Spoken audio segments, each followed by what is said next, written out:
What's happening, guys? Sam Adams here, and welcome to a brand new episode of the Jampack Report today for August the 12th of 2019. Of course, for those that are brand new to the show, welcome on in, and if you do happen to be new, this is a daily gaming news show brought to you live on twitch.tv/Samuel Adams 5 days a week, Monday through Friday on the channel, as I said, live, and then you can find it on youtube.com/Samuel Adams Media, as well as podcast services around the world shortly after the show does go live. But today, if you are a fan of Resident Evil, I have some fantastic news for you. Yes, you could be somebody that is going to be testing the brand new, yet to be announced Resident Evil game. Now, that is assuming you want to go ahead and pay for the trip to get to New York, and on top of that, you don't want to be compensated for your time in any kind of way, shape, or form, except for the fact that you get to play the new Resident Evil game early. If that is the case, then you, my friend, are good to go on that, assuming you get into the program. But on top of that, Ubisoft's CEO is teasing Splinter Cell yet again. A countdown clock is suggesting that a Need for Speed reveal is coming later this week, and I can't confirm that's what's happening unless the abbreviation NFS has changed meaning in the past couple of years, which I don't believe that it has. Then, Grid 2 has been removed from Steam. Wow. Twitch has apologized for using Ninja's old channel as basically a digital billboard for other Fortnite streamers and, of course, actual porn. We'll talk about that more in a moment. That happened. Mech's spawn rates have been cut in Fortnite as, of course, the game trends for all the wrong reasons, as it tends to do in August of 2019. And finally, if you are in the market for a brand new vehicle, you could get a Razer RGB car, because 2019 yet again. But that is pretty much the lineup for today's show. And again, if you are brand new, I do hope you enjoy what I bring to the table. Also, if you hear some background noise, no, that's not rain. That's the sound of my dishwasher going at 8:30 in the morning because I just got home from work. But without further ado, let's go ahead and dive into today's top gaming news. First off, Capcom extends its secret Resident Evil test to fans in the United States of America. North American fans could be about to join their Japanese counterparts in getting a sneak peek at the next Resident Evil. Capcom began sending out invites to Japanese horror aficionados last week, and the team seems to be testing an unannounced new Resident Evil project and invited local Resident Evil ambassadors to an event in Shinjuku at the start of September. That invite seems to have been extended to ambassadors in the US. Resi fan Patrick Copeland via Silicon Era tweeted out an email he received from Capcom claiming the firm is holding two hands-on events in North America. One in Los Angeles on September 20th through the 21st, and a second in New York on September the 23rd through the 24th. And of course, they have a screenshot of the tweet. And you will have to be a member of the Resi Ambassador program to get in on the event. That also means you will have to have played a Resident Evil game before.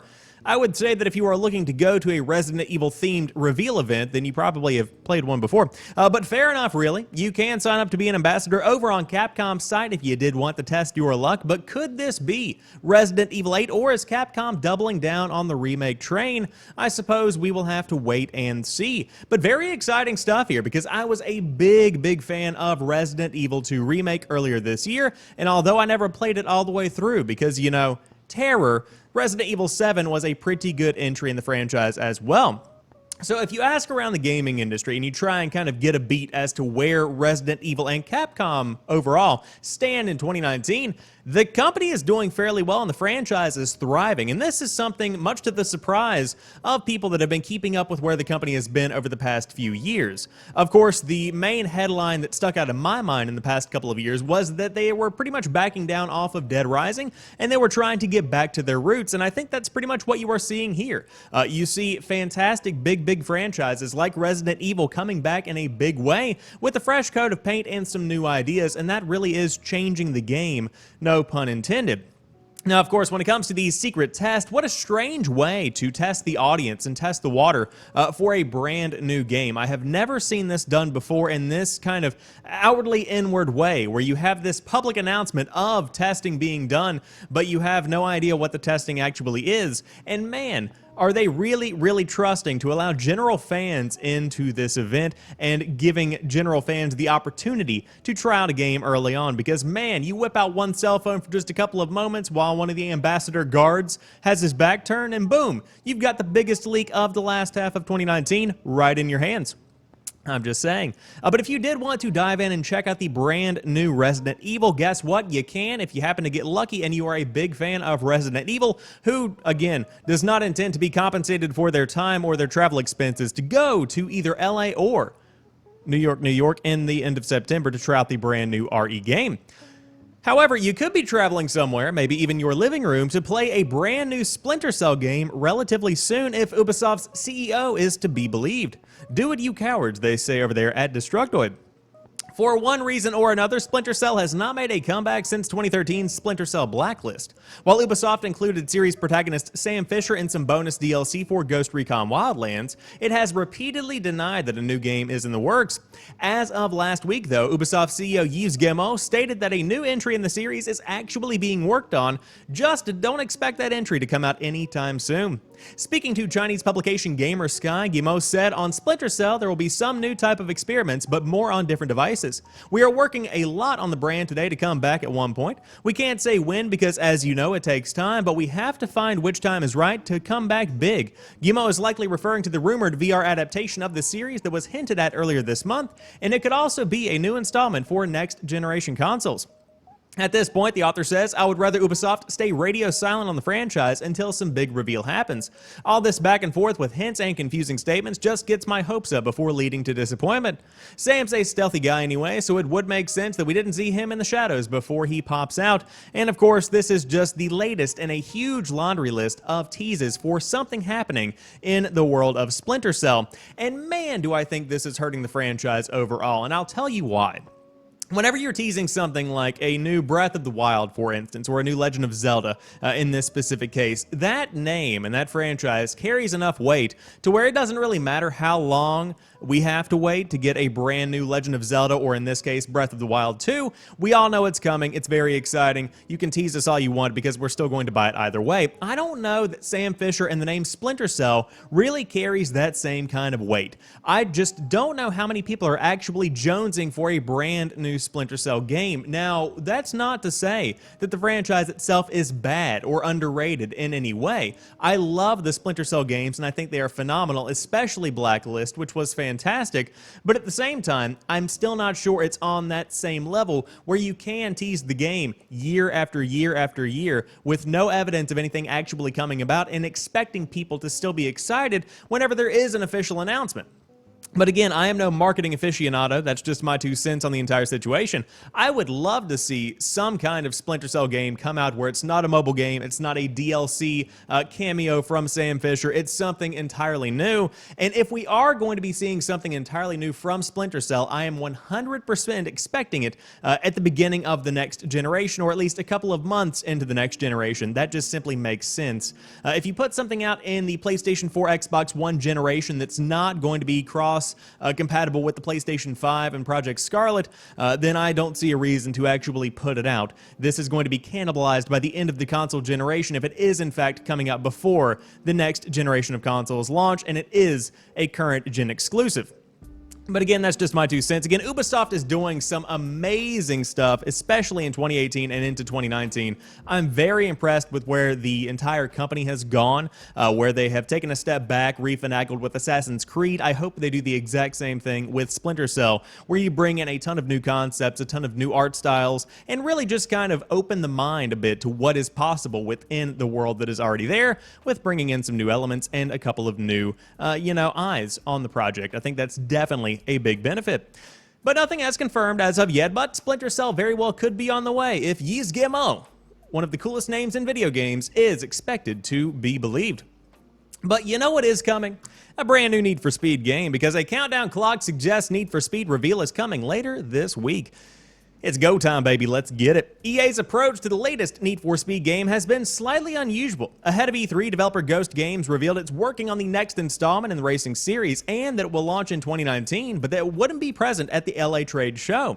We're mere months away from the supposed release of this game, but haven't seen, heard, nor tail of it. However, it seems, seen head nor tail of it. I was curious as to what body part the herd was, but however, it seems that's all about to change.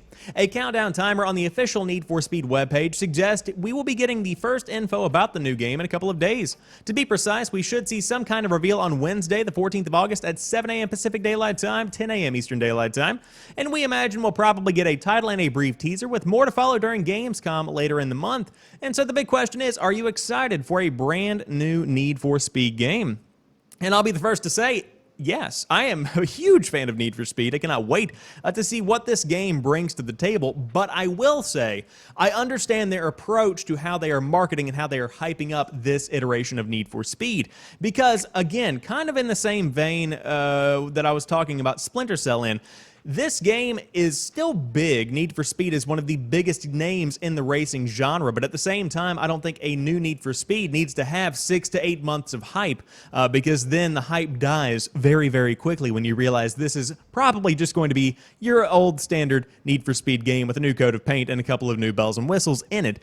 But if you do reveal the game, more towards the release date, which again could be anytime between September and November of 2019, if I had to guess, then there's less time for it to percolate. There is more time for the gameplay trailer to kind of make its rounds, and by the time everybody has seen it, boom, there it is on the store shelf. You can scoop that baby up before the holiday season, and maybe it could even get a discount on Black Friday, which is going to bump sales through the roof, assuming it's a pretty good racing game. And of course, when you're thinking about competition in 2019 when it comes to the racing genre, what else is there? Of course, Forza Horizon 4 has been out for a hot minute on Xbox One. It's kind of yesterday's news, although it is still pretty much the benchmark for where racing games should be in 2019. There just simply isn't much else out there, and so Need for Speed is poised to be a very big hit come the holiday season of 2019. But again, if you do want to check out the big reveal, it is coming this Wednesday, the 14th of August at 10 a.m. Eastern Daylight Time, and I will definitely keep you guys informed on the most recent episode of the Jampack Report when we know more about this big old racing game. Now, of course, as I said, there is not too much competition in the racing genre in 2019, but there is a brand new grid game coming out, and with a new one coming in, one has to go away. There can be only one. Just kidding, there can be multiple, but not when the music and also body part licenses expire, because Grid 2 has been removed from Steam. Hope you grabbed it already, and I probably hope you did because it was given away for free a couple of months back. Not even 1 week after DuckTales Remastered was removed from Steam, Grid 2 has followed it into the memory hole. I'll follow you into your memory hole. Yeah, I just said that. Anyways, Codemasters racing game presumably had to be removed from sale for the same reason its predecessor did a couple of years ago, expiring licenses either for its car models or the songs on its soundtrack. Grid 2 was given away on the Humble Store in March, and the previous Grid was offered for free before disappearing as well. That's a nice way to go about it, making sure as many copies are out in the world as possible so that the historically minded can preserve them. It's certainly better than simply having games vanish out of the blue one day, as recently happened to Sega's Spy RPG Alpha Protocol. As is usually the case with Steam's delisted games, anyone who owned Grid 2 already will be able to download it in perpetuity, and the next game in the series, confusingly called Grid, will be out on October 11th, and that's pretty close to the release date of Modern Warfare, confusingly called Call of Duty Modern Warfare.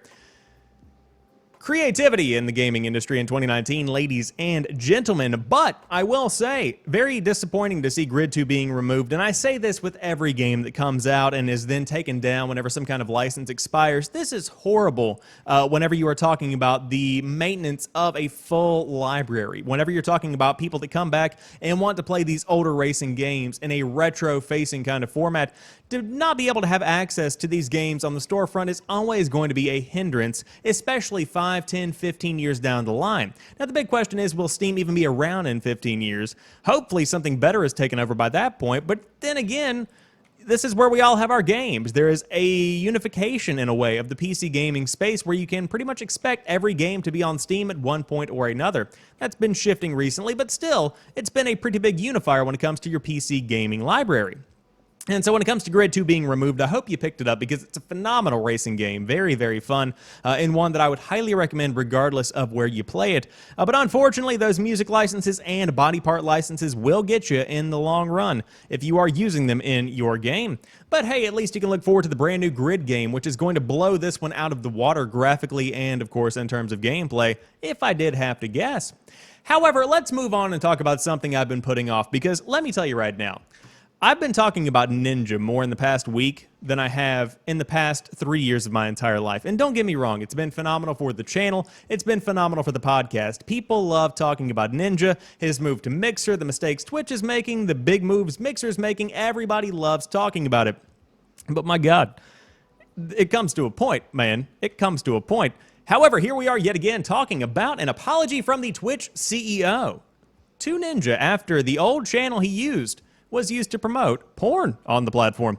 Ninja said his was, according to GamesIndustry.biz, disgusted and so sorry as his previous content was pulled to recommend other live streams.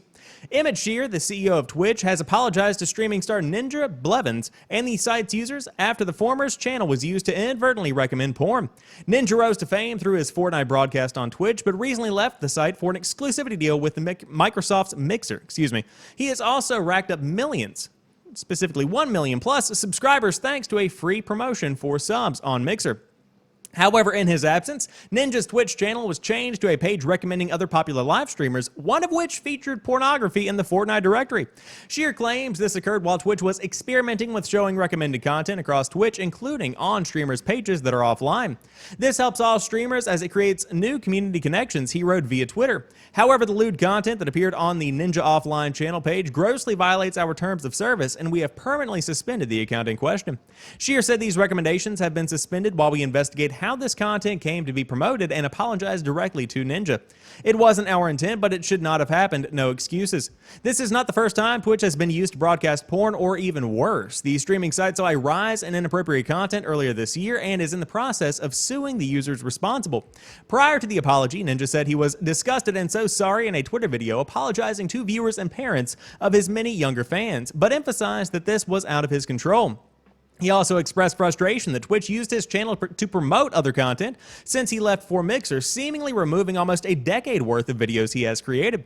My team and I have made sure the transition went super smooth, was super professional, he said. We haven't said anything bad or negative about Twitch, obviously, because we really hadn't had any reason to. Ninja was convinced that the use of his former channel to promote the other content is something Twitch doesn't do for anyone that's offline, just me, and there are also other streamers who have signed up for other platforms whose stream and channels still remain the same. He and his team are now trying to have the entire channel removed, and at the time of writing, it has reverted to its previous state with all of Ninja's past streams and videos available for viewership. But this is a bad look on Twitch. Now, I will say there is currently an article from Eurogamer, I believe, that is talking about how Twitch has had an absolutely horrible week, and I would even extend that to say month, because you have a lot of drama going on the site, a lot of, I suppose, dissatisfaction in the community of both streamers and those consuming the content. The first thing that comes to mind when it comes to the problem with Twitch is the ad problem. The ads are rampant. I was watching a VOD last night at work, which is a video on demand, a version of a stream that is saved for after the streamer has gone offline. And during this video on demand, I watched 6 ads within the course of roughly 20 minutes, which is pretty ridiculous considering the fact that the streamer wasn't even live and that he had probably generated quite enough revenue from the same exact treatment being had on the live version of the show. Very ridiculous when it comes to their ads. On top of that, you then have a lot of terms of service, I suppose, disagreements, a little bit of a problem going on in the community with cats being thrown and slangs being thrown around that are probably less than desirable for a lot of young, tender ears. And then on top of that, you have stuff like this, where Ninja's old channel has been used to promote not just other streamers' content, which is problematic in and of itself, but on top of that, literal lewd content. It was streamed, and it was one of the biggest streams on Twitch at the time. And I was getting ready to put together today's episode of the Jampack Report, and I was really compiling stories, and I was getting this Twitch stuff down, and I was really kind of reviewing everything. And so just for giggles, I went over to see what the #1 stream was on Twitch at the time of my collection of this content. And lo and behold, it was an illegal soccer stream with over 30,000 viewers. You've got to be kidding me. I literally could not make this up if I tried. There are so many problems over at Twitch right now, and I said this to somebody on Twitter that replied to me. I try not to really point out a lot of problems with platforms because I know that the team behind the scenes is just as frustrated and is trying to fix the problems that are present on the platform, but at the same time, Twitch, come on, guys. We've got to do better than this. Mixer is killing it left and right, and of course, people will say Twitch will never be like Mixer. At this point, Would you want to be like Twitch? Sure, the viewership is there, but everybody on the internet is pretty much throwing you under the bus. There was a trending hashtag last night, which is, I believe, something like Twitch is canceled or Twitch is over party or something like that. Whenever you have people celebrating the end of your platform, albeit in jest, it still isn't exactly a good look for you, now is it? Now, I say this with the complete and total knowledge that people will complain and will bitch about the state of Twitch in 2019. And guess what? You're still going to come back here. You're still going to watch your content. You're still going to create your content. And it's still going to thrive into 2019 and beyond, because that's exactly how the business model is meant to work. And they're going to rake all that avenue in while you do it. Ad revenue, whatever you want to call it at this point. It's just absolutely ridiculous. And it's just, oh my goodness, a horrible, horrible situation. Now, Spike in the chat, unconfirmed, but says it's not like they put porn on the food channel before, a Twitch curated channel. I do believe they might have done that. I'm not sure that sounds very familiar, but I try and block out all these horrible instances because I think a lot of people get blinded by the bleed purple movement where you do love Twitch so much as a platform. But there comes a point when you've got to take those blinders off and say, man, there are a lot of problems here. And although you might have a fantastic community, although you might have streamers you love, the platform itself and the people that are on it have a lot of problems that should be addressed going into the fall and winter season without a doubt. But speaking of Fortnite, which is one of the most popular games on the platform, Mech spawn rates have been cut as Fortnite trends for all of the wrong reasons. Hashtag remove the Mech crest. That's a strange word choice there as Twitter's top trend on Friday night. I will say good word choice from Owen Good over there at Polygon. Kudos to you, my friend. You've crested in your career. A day after promising changes were coming to the Brute Mix and Fortnite Battle Royale, Epic Games is already lowering their spawn rates in the game's arena and tournament playlist. This follows a Friday evening when hashtag remove the Mech was Twitter's worldwide top trending hashtag. Fortnite's Championship Series event is next weekend, so Epic said it will be monitoring the effect of these changes, meaning more may come. It's still unclear whether the Brutes will be part of that tournament. The Brutes came to the game with the introduction of Fortnite Season 10, but many players are unhappy with their effect on the game's balance and call them overpowered. Yesterday, Epic said it would introduce a targeting laser to show the direction the mech suit is aiming rockets as they are being charged. That beam will also have directional audio. Players have been demanding a meaningful nerf and say this isn't it, it just gives them more visual information. It's true. Late yesterday, top professionals like Tfue weighing in on the Brute as the Twitter trend crested. It's almost universally planned. The spawn rates for Brutes will be lowered to 21.5% for 1 to 3 Brutes spawning at the beginning of the match, all the way down to a 3% chance in Storm 5. If you didn't know what that meant, there's going to be less giant robots on the battlefield. The odd rates and the old rates were 100% and 10% respectively, so there was a 100% chance of 4 mechs spawning at the beginning of the match. Are you kidding me? Cannot believe that. The number of Brutes will also be cut down. One player immediately got in a crowd-pleasing shot, suggesting all spawn rates for Brutes instead should be lowered to 0%. Epic has to hire you ASAP, replied another user. And so, this is where we are in Fortnite in the fall of 2019, where these mechs were introduced, everybody was pretty excited, then you get in and realized, oh my god, I have essentially the big Iron Man from Iron Man 1. Not the Iron Giant, that's an animated show. But essentially, you have a giant mech that is completely and totally overpowered, dominating. It's almost like one of these special limited time modes is blended with traditional competitive gameplay. You quite frankly can't simply have that. Now, at the same time, if this is just in the general player base, that's not that big of a problem because, again, adjustments can be made and those games are simply for fun.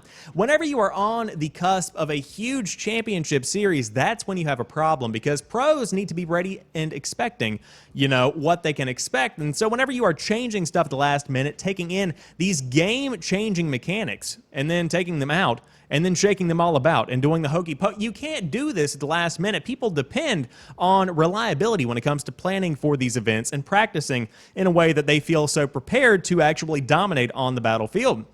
My point here is that if you are going to be making these changes and putting stuff in and taking stuff out of the game at a very, I suppose, unpredictable rate that has unpredictable changes, you have to understand that you can't have a genuine esport, a competitive scene for this game that is taken seriously if this is happening. But that's just my 2 cents, though. Again, I'm not a competitive player. I haven't touched Fortnite in quite some time. But I do know that people still play the game. Many people still play the game, watch the game, and the competitive scene is thriving. And I do hope to see it continue to thrive. I think Fortnite's good for the gaming industry. I think it brings more people in, and the more people in, the more games get discovered, and the more people get turned on to the people streaming on Twitch. I'm just kidding. To gaming. I'm just messing with you. But seriously, I'm glad to see these changes being made, or at least some kind of movement on the Epic front. But good luck to those in the Championship Series. However, to round out today's show, just in case you are in the market for a brand new vehicle, the next thing Razer is adding RGB to is, checks notes, a car. A story coming to you from PC Gamer. Yes, this is really happening. Razer is getting into the smart vehicle market, and no, this is not an early April Fool's Day prank. Best known for its line of PC peripherals, including gaming mice and keyboards, Razer announced it's teaming up with Neo to release a limited edition ES6 Night Explorer with chroma RGB lighting. Only 88 will be made, all of which are destined for the Chinese market.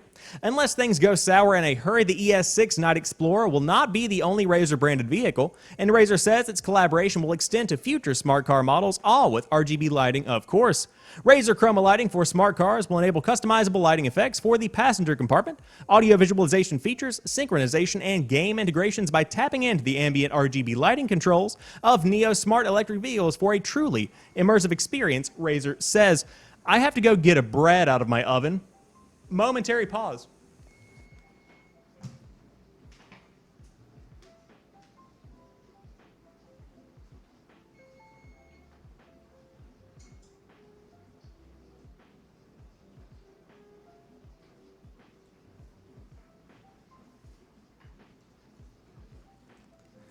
And there you have it. The bread has been taken out of the oven.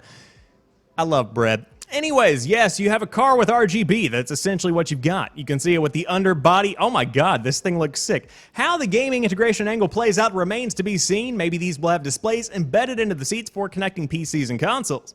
Razer has certainly shown it is not afraid to branch out into additional markets, though if you saw the company announcing the launch of a toaster and an automobile in the span of 3 months, you might want to start charging for your predictions.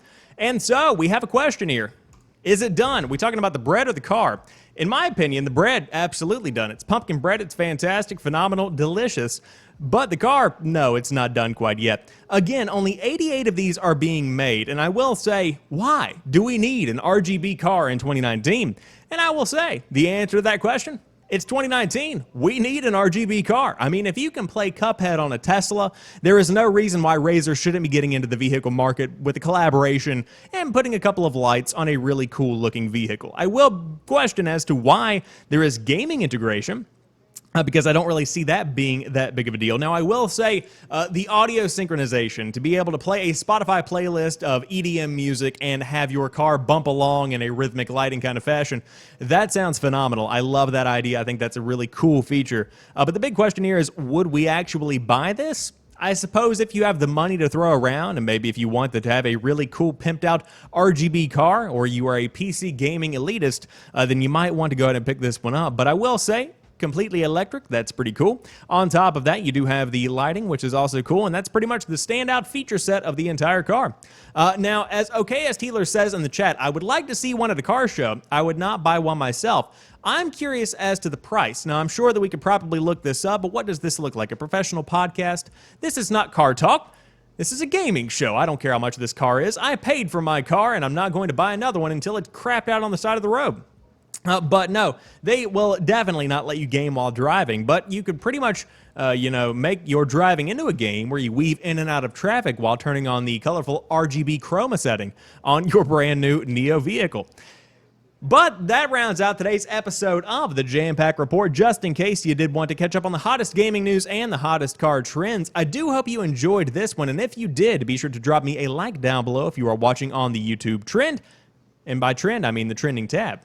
I didn't misspeak. No, not at all. But again, the show is hosted on twitch.tv/Samuel Adams 5 days a week, Monday through Friday. And if you do want to check out the podcast version of the show, it's coming out on a podcast feed near you regardless of platform. It's on Spotify, Apple Podcasts, Google Podcast, and the entire slew, just in case you did want to check it out.